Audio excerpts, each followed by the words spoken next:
Welcome to CLC daily tips by PC3 chemicals. हर दिन सिर्फ 60 सेकेंड्स का नॉलेज जो आपकी हेल्प करेगा बनाने में बेटर, स्ट्रॉन्गर और profitable CLC blocks. Let's begin today's tip.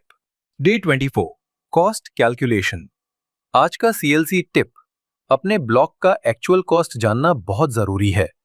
Block बनाने का कॉस्ट निकालने के लिए सीमेंट, सैंड और fly ash, foam, labour, electricity और केमिकल्स का टोटल कॉस्ट ऐड करो।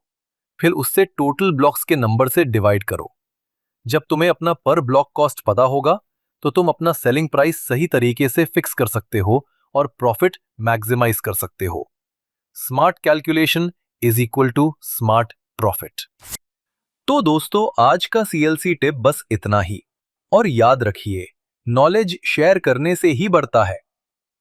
फॉलो कीजिए हमें रोज for CLC manufacturing tips and success secrets.